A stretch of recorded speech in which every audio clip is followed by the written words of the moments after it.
Former President Donald Trump says in a new interview it should be left to the states whether to prosecute women for abortions or whether to monitor women's pregnancies.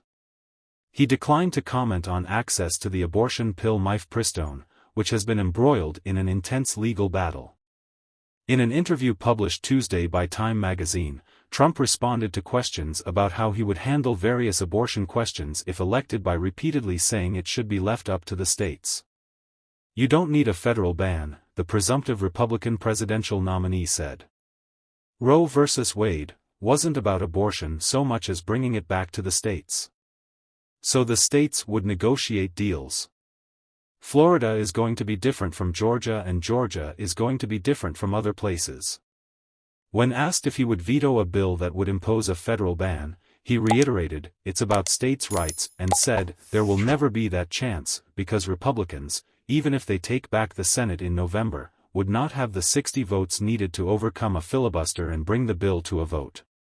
Trump repeated his catch-all states' rights response when asked if states should monitor women's pregnancies so the government would know if they had an abortion.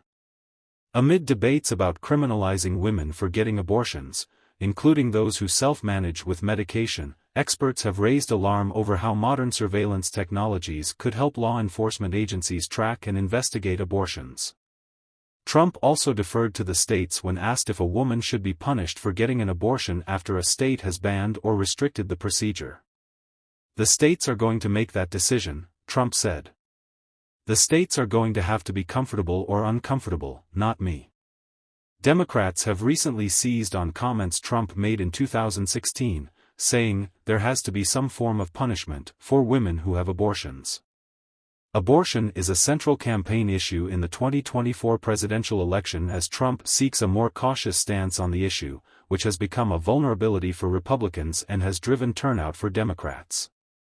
Trump's deferring to individual states has drawn criticism from Democrats as well as conservatives and anti-abortion groups seeking a federal ban.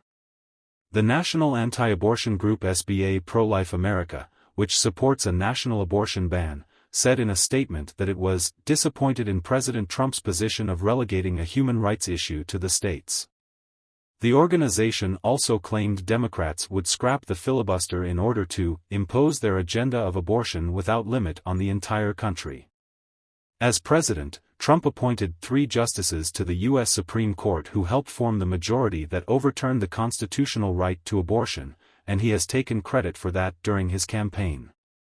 Earlier this month, he said he was proudly the person responsible for the ending of the 50-year-old ruling, Roe v. Wade. Meanwhile, President Joe Biden has blamed Trump for a deluge of state abortion restrictions put into effect since the ruling 2 years ago. His campaign also has warned that a second Trump term could lead to nationwide abortion restrictions. Most recently, Biden blamed Trump for Florida's 6-week abortion ban during campaign events in the state last week. Donald Trump's latest comments leave little doubt. If elected, he'll sign a national abortion ban, allow women who have an abortion to be prosecuted and punished, allow the government to invade women's privacy to monitor their pregnancies, and put IVF and contraception in jeopardy nationwide, Biden's campaign manager, Julie Chavez Rodriguez, said in a statement responding to the Time interview.